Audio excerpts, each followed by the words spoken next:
Bom, o doutor Ian facilitou bastante para mim, né? Porque alguns índices ali a gente não tem familiaridade, a gente tem aprendido algumas coisas também, né? Com o otorrino a gente está sempre aprendendo. Eu vou focar um pouco mais a minha fala na parte ali da fisiopatologia, né? E a gente termina com um estudo que é um estudo muito importante. Então, essa é uma palestra patrocinada pela AstraZeneca, né? Esses daqui são os meus potenciais conflitos de interesse. E eu vou focar num conceito que pela primeira vez que eu ouvi foi em 1995, que eu fui assistir uma palestra num congresso brasileiro, que era em Belo Horizonte, e que estava cheio a sala, que era assim, doença de vias aéreas superiores para o pneumologista. Eu falei, o que que eu vou querer saber? Eu estava na residência, o que que eu vou querer saber disso? Eu fiz pneuma, não quero saber nada do nariz, mas não tinha lugar para entrar na sala. Eu falei assim, por que será que essas pessoas estão tão interessadas nisso? Quando eu terminei a residência, eu percebi por quê. Porque a gente precisa realmente conhecer muito bem as vias aéreas superiores, porque elas são a porta de entrada do pulmão. E existe uma integridade muito grande entre as duas, uma correlação muito, muito importante. E esses epitélios, eles trabalham em conjunto. Então, o que acontece na via respiratória superior vai se refletir de alguma forma na via respiratória inferior. E esse conceito de via aérea única é um conceito que tem mais ou menos próximo de 40 anos, né, onde cada vez mais a gente está entendendo muito mais a fisiopatologia dessas doenças. Então, ambos são epitélios respiratórios, ambos têm o sistema de limpeza mucociliar, ambos têm um importante papel, né, de infiltração inflamatória. Essas superfícies estão expostas ao meio ambiente de uma forma muito intensa, o nariz muito antes do pulmão, então a agressão vem muito pior nas vias aéreas superiores, e existe também a predisposição genética, não só a atopia, mas a predisposição de responder a uma agressão, e essa predisposição ela pode se portar de forma semelhante na via respiratória superior e inferior. E não faz muito tempo que eu ouvi o conceito de que o pólipo nasal é o remodelamento do nariz. A gente falava muito em remodelamento de vias aéreas, né, que a asma pode remodelar, e a gente realmente ouviu que esse remodelamento ele também acontece no nariz. Ele é um processo de resposta inflamatória a alguma agressão, contando que o paciente tenha uma base genética para que ele aconteça. Eu estou focando muito mais, não na doença do compartimento central, como né, o doutor Ian bem falou, mas principalmente na rinopolipose do paciente que tem uma doença sistêmica eosinofílica. Né? Então, não é uma doença só das vias aéreas superiores, é uma doença que pode se expressar muitas vezes em outras formas epiteliais, epitélio cutâneo, epitélio digestivo e epitélio respiratório alto e baixo, né? Com uma esofagite eosinofílica, uma dermatite atópica, ou seja, como aquele epitélio é agredido e como o paciente vai responder. Então, nas fases né, de processo inflamatório, eu tenho também o aumento das glândulas submucosas, onde esse paciente vai produzir muito mais muco e um muco nasal muito mais grosso, espesso, né, que o paciente fala que é difícil de fazer a limpeza, é difícil de eliminar. Esse paciente, além de começar a produzir um excesso de muco, ele também tem um componente de fibrose, né, muitas vezes na matriz, fazendo uma proliferação celular, uma alteração anatômica por si só e também uma alteração da luz da via aérea superior, ou seja, o paciente tem obstrução nasal e a gente tem obstrução de vias aéreas inferiores, que também é uma obstrução, fazendo com que o paciente tenha muita dificuldade no seu dia a dia, qualidade de vida péssima pela obstrução, e isso também vai fazer parte do diagnóstico do paciente. Assim como acontece o remodelamento nas vias aéreas, também com todas essas fases, proliferação, deposição de fibroblastos na submucosa, infiltração celular e alteração da via respiratória, fazendo com que o lumen brônquio seja menor do que deveria ser, e bronquiolar, e a luz né, das vias aéreas também superiores possam ficar comprometidas. Bom, em relação à fisiopatologia, a lesão epitelial ela é muito semelhante. E a gente sabe hoje que quando essa lesão epitelial acontece, algumas alarminas ou interleucinas, elas são produzidas por causa dessa agressão. Claro, em pacientes que são geneticamente predispostos. Nem todo mundo que tem exposição crônica a poluentes ou infecções virais ou bacterianas vai fazer um processo inflamatório tão grave e liberar um monte de alarminas, né, epiteliais, como, por exemplo, a TSLP. Não, mas se o paciente tiver uma predisposição genética, em algum momento da vida ele vai fazer isso. E é interessante que esse momento da vida é com o passar do tempo, na terceira, quarta década, que é onde a asma grave, eosinofílica, e a rinopolipose mais agressiva, que é a rinopolipose com base eosinofílica, começa, mas na terceira, quarta década de vida. Muitas vezes esse paciente ele é tabagista passivo, é tabagista ativo, ele tem muitas infecções bacterianas recorrentes, tem um processo de produção de um muco muito mais espesso, e além disso alterar a limpeza da via respiratória, também pode acontecer uma ruptura intercelular, fazendo com que facilmente esses agressores e agentes infecciosos possam também permear entre as células que nos protegem e ativar mais ainda o processo inflamatório. E a resposta dessas células, principalmente da célula ciliada, é produzir uma grande quantidade de interleucina, que a mais estudada atualmente é a TSLP, que é uma interleucina que tem uma ação em praticamente quase todas as células inflamatórias, não só nas células que regem a via T2, mas também em neutrófilos e linfócitos, produzindo uma ativação inflamatória, né, que vai gerar uma atividade com lesão de barreira, né, e alteração de permeabilidade para outros agressores, fazendo com que esse paciente progrida nesse seu processo inflamatório. Como essa célula, como essa interleucina tem uma ação em várias células, inclusive é muito importante diretamente no eosinófilo, diretamente no neutrófilo e no mastócito e na interleucina ILC2, que são células que são responsáveis por manutenção do processo inflamatório.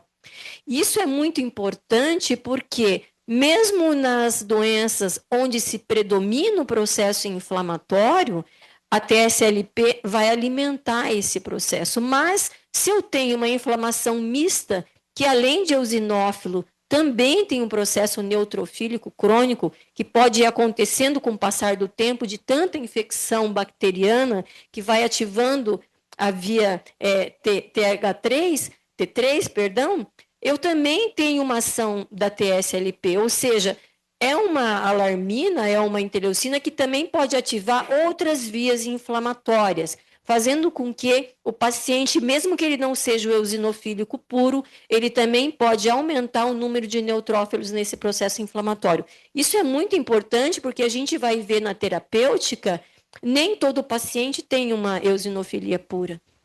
São pacientes que já têm a doença há 5, 8, 10, 15 anos, eles já sofreram muito processo infeccioso bacteriano e viral, e eles vão fazendo um processo inflamatório misto. Talvez isso justifique, porque até agora a gente tem uma resposta não tão boa, às vezes, de outras drogas que são usadas como imunobiológicos para rinopolipose, e a gente vê que teve uma resposta muito boa para o anti-TSLP. Então, isso é uma explicação muito válida. Entender essa fisiopatologia é muito importante para entender a resposta. Ou seja, nós temos receptores em todas as células, principalmente a célula dendrítica, que é a célula apresentadora de antígeno, aquela que começa todo o processo inflamatório. Bom, se a gente tem a TSLP envolvida no processo inflamatório, também na gênese da rinocinusite com polipose nasal, essa alteração acontece o epitélio está funcionalmente comprometido, vai ter uma disfunção ciliar, porque o processo inflamatório vai fazer com que também a gente produza um muco muito mais espesso e, com isso, mais chance de infecção secundária, diminuição da proteção da expressão de proteínas de adesão que fazem a célula ficar uma ao lado da outra, ou seja, essas proteínas não são tão produzidas, então a célula tem uma fragilidade e o epitélio começa a se romper e dá oportunidade para invasão por inflamação. A defesa insuficiente antimicrobiana, porque a gente tem toda essa barreira alterada, a colonização por estafilococo, que acaba sendo aumentando muito a gravidade desse paciente. É um paciente que você usa antibiótico por longa data, faz lavagem e ele reinfecta, reinfecta, reinfecta, e muitas vezes a gente não consegue descolonizar esse paciente. Isso representa uma morbidade muito alta e um aumento muito grande de produção de neutrófilo local. Ou seja, aquele paciente era eosinofílico, mas ele tem tanta bactéria ali e ele começa a ficar muito mais neutrofílico, o que dificulta muitas vezes a ação dos imunobiológicos que só estão focados nas interleucinas relacionadas à inflamação T2. E como consequência, provavelmente, a secreção é cada vez aumentada mais da TSLP. Então, eu não vou me prender a isso, né, porque o doutor Ian falou brilhantemente sobre essa imagem, né, que quando a gente vê esse raio-x dá até um ruim. Esses dias a gente viu no ambulatório o paciente que tinha aquela síndrome com um alargamento do nariz, você via que o paciente tinha pólipo olhando para ele, porque o nariz era bem mais alargado, e praticamente um outro paciente que veio que o pólipo estava meio pendurado, assim, ele falou, doutora, será que se eu cortar? Eu falei, não faça isso, por favor. Pelo menos aqui não, porque eu acho que eu vou desmaiar. Não mexa, não mexa, não. Não, mas eu estou aguardando a cirurgia. Eu falei, graças a Deus que está aguardando a cirurgia, porque dá para ver o pólipo, né? Então, são pacientes que têm assim, um impacto na qualidade de vida que só quem atende ele sabe disso. É um paciente que não tem olfato, um paciente que tem cefaleia todo dia, um paciente que respira pela boca. E não ter olfato é um dos nossos 5 sentidos. Acho que a gente só percebeu isso no Covid, quando você perdia o olfato, né? Graças a Deus não tive, não perdi, mas o paciente dizia, olha, eu comi carne podre, porque eu não sentia que estava fedendo. O outro colocou quase fogo no apartamento, que fazia um bolo, e a mulher falou, o que você está fazendo? Ele falou, um bolo. Não, você está fazendo um incêndio, porque até o porteiro está sentindo o cheiro do bolo queimado, pelo amor de Deus. Então, assim, não sentir olfato, que é uma característica clássica desses pacientes, não ter olfato. Então, pergunta para o paciente com asma, obstrução nasal, perda do olfato, dor de cabeça, né? É uma característica muito da rinopolipose, e essa rinopolipose aqui, que compromete, faz uma obstrução absurda na via respiratória superior. Então, como o doutor Ian falou, a rinocinusite com pólipo nasal, na maioria das vezes, ela tem, né, uma inflamação eosinofílica predominante, principalmente no Ocidente, apesar de alguns lugares da Ásia isso não ser tão intenso, existe um predomínio também neutrofílico em alguns lugares, e com estudos de biópsias de pólipo nasal no nosso país, nós sabemos que nós somos um padrão muito misto, né? Aqui a gente não tem só eosinofílico, a gente tem muito neutrofílico nas biópsias. Então, talvez seja uma dificuldade grande do tratamento por causa desse padrão misto, né? E não puro. Eu trago agora, né, para finalizar, o estudo que embasa, né, o uso do tezepelumab para pólipo nasal. Esse estudo foi publicado no New England, né, o ano passado, e até foi interessante que um colega meu que comentou falou assim, eu achei muito estranho esse estudo. Falei, por quê? Porque o resultado foi muito positivo. Eu fiquei desconfiada, eu acho que foi positivo demais. Eu falei assim, bom, mas é bom que foi positivo, então, né? A gente vai ter mais um recurso para esses pacientes. Então, o estudo, ele é um estudo muito interessante e que ele englobou 10 países diferentes. Isso é muito importante, porque como a gente tem biomas diferentes, hábitos diferentes, alimentações diferentes, é muito importante essa heterogeneidade de pacientes. Então, a gente teve 112 locais que participaram do estudo, porque não é fácil, né, ter um paciente que cumpre esses critérios. Foram 408 pacientes com diagnóstico de pólipo nasal, todos com mais de 18 anos, onde a doença é muito mais frequente do que na infância. Esses pacientes tinham rinocinusite grave, ou seja, não estavam controlados, praticamente todos já tinham feito uma cirurgia prévia, e o paciente fala isso, olha, eu não quero mais operar. E a gente tinha a impressão de que, não, o paciente quer ser operado, ou o otorrino quer operar. A gente conversa com os otorrinos, os próprios otorrinos falam assim, a gente vê que é uma doença sistêmica, né? Você resolve temporariamente o processo inflamatório, mas ele volta, porque o paciente tem uma tendência a voltar, ele tem uma disfunção epitelial e imunológica sistêmica. Então, os pacientes tinham sofrido já uma cirurgia e usavam corticoide intranasal há bastante tempo, irregularmente. O score de pólipo era maior do que 5, pelo menos 2 para cada fossa nasal, que é um score que a gente aprendeu recentemente, que é com a nasofibro, né, que você olha o tamanho do pólipo e dá uma nota para o tamanho do pólipo. Os pacientes tinham uso documentado de corticoide oral nos 12 meses anteriores, e esse paciente aprende que tomar corticoide é maravilhoso. Tem uma paciente que dizia para mim que ela tomava prednisona quando ela queria sair para jantar, porque aí ela sentia o gosto da comida, porque que se toma corticoide, volta o olfato e melhora de um dia para o outro. Então, ela, não, quando eu vou sair, eu tomo 20 miligramas 2 dias, porque aí eu consigo sentir o gosto da comida. Tá? Então, assim, eles aprendem que é ótimo, melhora, isso é um marcador doente que melhora com corticoide oral, é doente que tem pólipo eosinofílico, provavelmente, né? Então, os pacientes se enquadravam bem naquele perfil que a gente vê. Eles foram divididos, então, em 2 grupos, né? É um estudo randomizado, duplo cego controlado, né, com placebo, onde um grupo usou a terapêutica habitual, ou seja, não deixou de usar o corticoide nasal e nem de fazer sua terapêutica, mas o outro grupo usou o tezepelumab 210 miligramas subcutâneo, né, uma vez a cada 4 semanas, um estudo de 52 semanas, então, de um ano, e a gente vai ver aqui os resultados, né? Nós temos, primeiro, mostrando aqui como que era o perfil dessa população. Então, praticamente, olha, a grande maioria tinha feito já a cirurgia pelo menos uma vez, pólipo nasal, com asma como comorbidade 60%, então é muito comum que o pólipo nasal e a asma sejam coincidentes.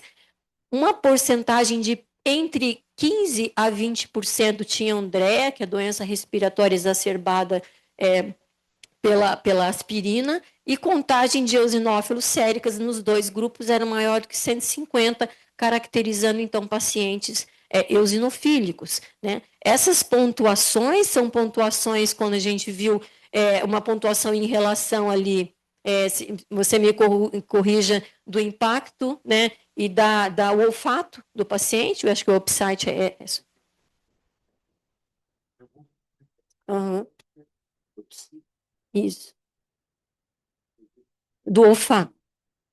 Do olfato, ou seja, né, o paciente tinha uma pontuação que vai de 0 a 40, quanto mais alta, pior, né?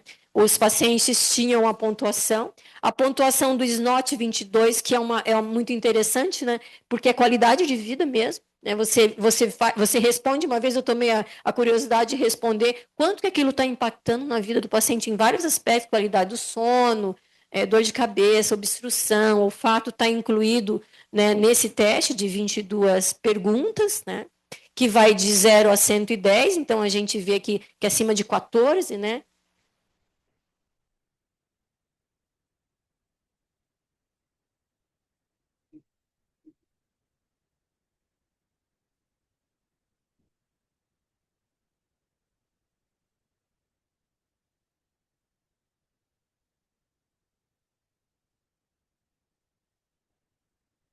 É, sim, é bem profundo esse teste. É. E o score, né, da tomografia aqui, né, que fala das áreas comprometidas, né, pela opacidade ali, né? Vai me corrigindo, Ian, tá?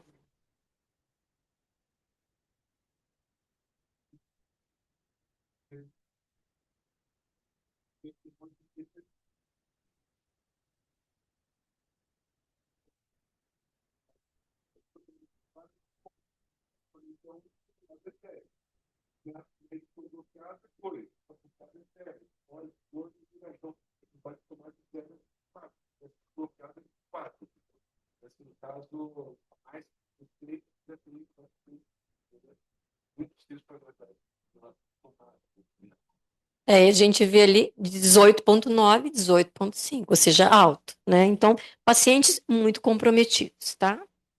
Bom, em relação à resposta, o que chama atenção no estudo é a velocidade de resposta, ou seja, 4 semanas, ou seja, depois da primeira dose, para completar a segunda dose, ou seja, um mês de medicação, a gente observou mudanças, né? Esse daqui é o score que fala em relação ao tamanho dos pólipos, né? Visto pelo. Me corrija, Ian, por favor.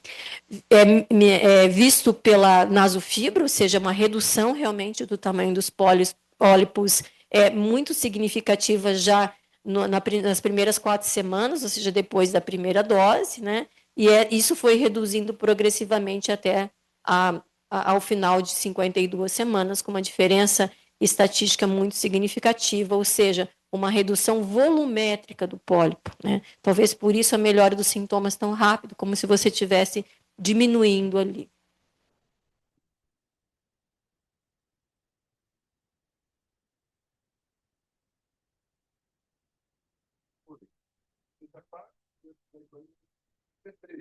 Quando chega no hospital é 4. É 4, 4, 8, toma. Consegue escutar bem? Não ouviu? Não, desculpa, no caso do pólipo ali, tipo, no caso meato médio 1, né, no caso sai um pouquinho do meato 2, chega um pouquinho no corneto inferior 3 e no assoalho é 4, daí você soma. Então, você imagina, diminuir 3, 4 pontos é muita coisa, na verdade, né, em termos de qualidade de vida. A gente observou também, né, essa redução significativa no score de congestão também, né, que é digamos, o impacto mais negativo do paciente, né? Se a gente tem um resfriado e não dorme de noite porque está com congestão nasal, imagine você ter isso eternamente, né? Então, a melhora da congestão também se observou, né? A diferença das duas curvas aconteceu aqui a partir da segunda semana, né? E na quarta semana, que são depois da primeira dose, a gente já observa que essa curva cada vez fica mais distante. Então, a redução de obstrução de uma forma muito rápida. E, além disso, eu acho que talvez o ponto mais importante seja a redução da possibilidade, né, do uso do corticoide oral, sistêmico, né? Ou seja, 88% dos pacientes, né, tiveram menos exposição ao corticoide oral. Quem conhece esses pacientes e vê que eles têm há 15 anos, às vezes, eles tomam corticoide oral por conta, talvez mais do que a asma.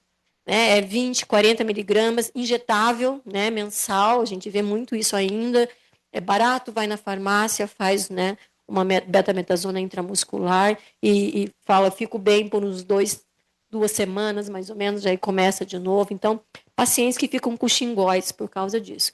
Então, acho que talvez a médio prazo seja uma vantagem absurda não expor o paciente ao corticoide oral. Então, essa redução realmente tem um impacto a longo prazo muito bom e a redução da possibilidade, né, de necessidade cirúrgica. Né? Ou seja, o paciente realmente não precisou de mais cirurgias. Isso é um ponto muito, muito positivo para a medicação. Né?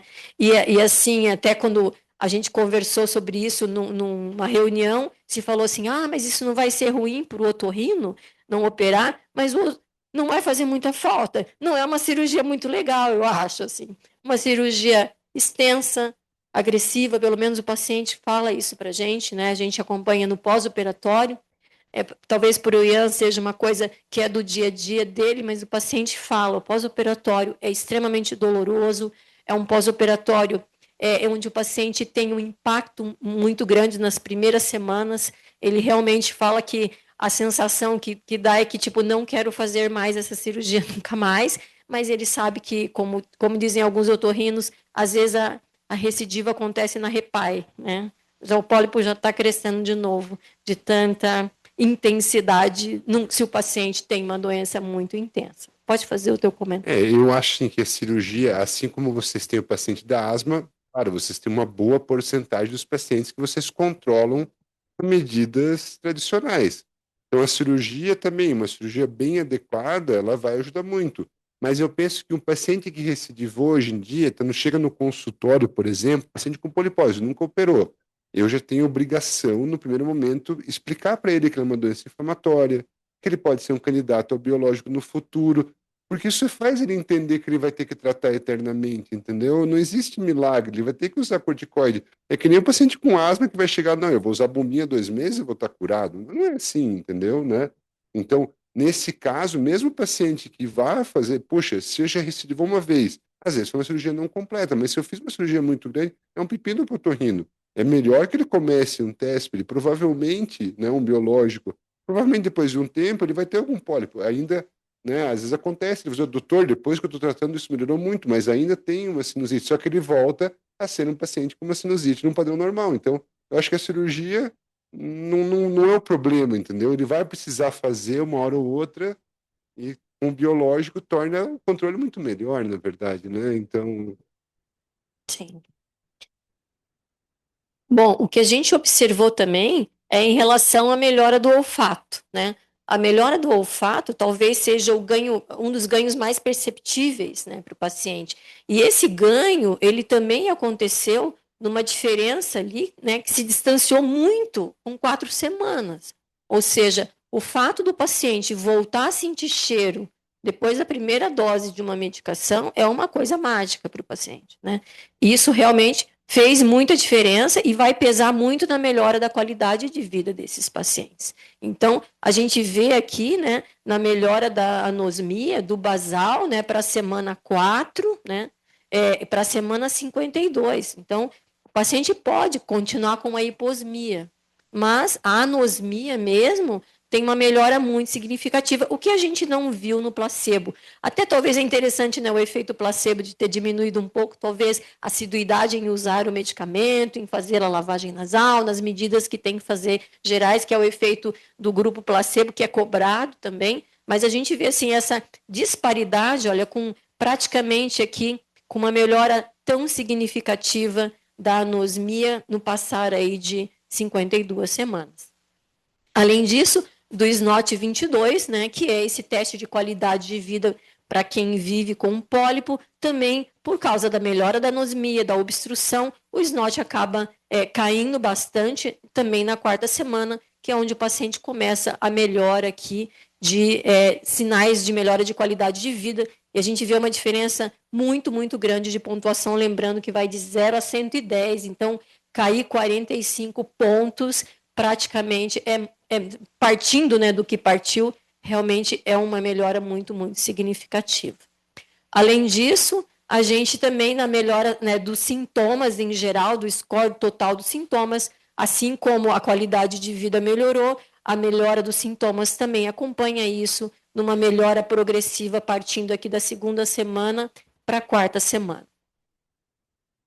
Bom, o que a gente não esperava, isso eu aprendi quando a gente começou a tratar paciente com asma e pólipo, é que eles diziam, não fique pedindo tomografia, porque a tomografia não vai melhorar muitas vezes, apesar de que o paciente melhora clinicamente, mas às vezes ele continua com muito material, né, ali. Mas assim, essa melhora, né, do score de tomográfico, né, aparecendo então ar, né, dentro dos seios maxilares, que é o que a gente vê de mais fácil aqui, né? Mas eu queria que o Ian comentasse, por gentileza. assim, é claro que esse tempo teve uma discussão no otorrino, né, no sentido de que esse é um paciente do trabalho que teoricamente não foi operado, né? Mas você vê mesmo não operado, puxa, aqui estava com 2, aqui está 1, aqui está com 2, está 1. Existe uma redução etimoide parcial. E você vê que já tem uma passagem de ar nessa região. Então, apesar de a tomografia às vezes estar ruim, é muito possível que numa situação dessa o paciente esteja muito melhor. Se vocês pegarem lá, para vocês é a mesma coisa, quando você pega um tubo, o fluxo de ar, de líquido, tem um raio elevado à quarta, né? Isso aqui não é redondo, né? É linear, é uma coisa. Mas a pouquinha alteração que tem aqui, nossa, às vezes aumenta muito o fluxo de ar de respiração, né?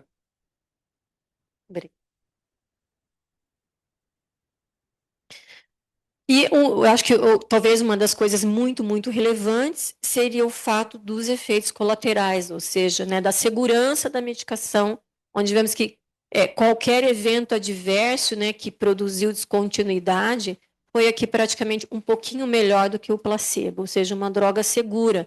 O grande medo, né, quando o tezepelumab começou a aparecer, era o fato da gente alterar a imunidade do paciente, inclusive fazendo com que o paciente ficasse mais sujeito a infecções bacterianas, visto que a TSLP ela tem uma ação muito presente em vários epitélios, mas isso não se concretiza, né? Inclusive nos estudos para asma, com biópsia brônquica, né? Mostrou que o processo inflamatório ele reduz na célula, principalmente o eosinófilo, ou seja, o paciente ele diminuiu o número, a contagem total de eosinófilos da mucosa e submucosa dessa via respiratória por biópsia, sem alterar neutrófilos e outras células que estão responsáveis e linfócitos pela proteção do paciente. Então, isso é muito importante, ou seja, ter a segurança que você vai usar uma medicação que não vai trazer prejuízos futuros para o paciente. Então, a gente, que em relação a efeitos colaterais, realmente é muito, muito, muito bem tolerado.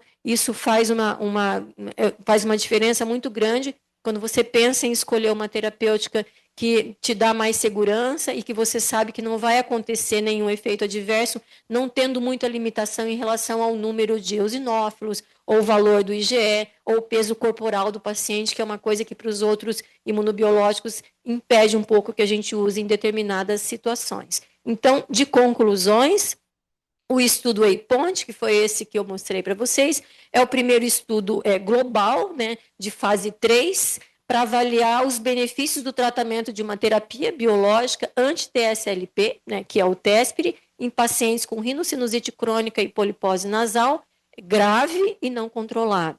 Né? O TESPIRI apresentou uma redução significativa no tamanho dos pólipos nasais, na gravidade da congestão, e de forma rápida, então entre 2 e 4 semanas, né? E também uma melhora significativa de todos os principais resultados secundários relatados pelo paciente, né? Inclusive congestão nasal, perda do olfato, a pontuação do SNOT 22 e a pontuação de todos os sintomas. Além de eliminou quase completamente a necessidade de cirurgia para o pólipo nasal e apresentou também uma redução significativa da necessidade do corticoide sistêmico, demonstrou um perfil de segurança bem adequado, com taxas de eventos adversos em ambos os grupos foram semelhantes, né? E com uma menor taxa de exacerbação de asma em comparação ao placebo. Isso não era o objetivo do estudo, mas isso se observou também, tá? Esse daqui, então, são as informações de segurança que a gente tem que apresentar. Essa medicação, como foi falado, foi liberada, né, na ANS em fevereiro, perdão, pela Anvisa, né? E especificamente na bula para pólipo nasal. Atualmente, se o paciente não tem asma, né, só tem pólipo nasal, nós podemos solicitar para a operadora, apesar de não ter DUT ainda, algumas operadoras, dependendo do relatório, do impacto na vida do paciente, têm liberado a medicação, mesmo o paciente não tendo asma. Eu falo que a gente fica naquela, mentimos, será que tem asma grave? Mentir nem sempre é bom, né? Mentira tem perna curta, em algum momento a gente vai ter que comprovar alguma coisa. Então, acho que é mais honesto da nossa parte colocar o impacto na qualidade de vida desse paciente para a operadora, pedindo que seja liberado. A gente sabe que não são todos os pacientes que vão precisar, tem um grupo de pacientes pequeno que teria indicação da medicação, mas a gente acha que futuramente isso vai ser liberado, inclusive para o CID específico de pólipo, com uma DUT específica. Eu acho que isso talvez demore ainda alguns meses, mas a gente tem expectativa de, quem sabe, isso aconteça esse ano. A gente tem uma discussão na sociedade dizendo que atualmente, se eu pegar 2 pacientes com pólipo, o impacto na vida deles com pólipo é muito grande, né? E se você pegar um paciente, às vezes, que tem asma, que, claro, tem uma doença grave também, ele tem um tratamento assimétrico em relação àquele que não tem asma, porque realmente pela asma é muito mais fácil, né? Então, às vezes, o que eu faço atualmente no consultório, pensando que eu vou operar um paciente como esse, desde o começo negociava, ó, você tem uma doença sistêmica, eu não sei qual que é a gravidade do paciente, né? Mas assim, a gente tem que acompanhar, talvez fazer uma análise, ter uma evolução disso, né? E da mesma maneira que eu penso que ele, né, teoricamente é um candidato a um imunobiológico, né? Ele tem que lavar o nariz, tem que usar medicação, tem que fazer um tratamento adequado. Mas eu acho que é um passo, né? No futuro, em breve, talvez esse caminho para a polipose seja muito fácil. Mas agora, né, a ajuda muitas vezes do pneumo, não que eu queira, nem queira que minta nada, facilita a vida do paciente, com certeza. Eu acho que era isso, aí a gente vai dar alguns minutinhos para pergunta, principalmente para o Ian, e se eu também tiver alguma coisa que eu puder responder, estou à disposição.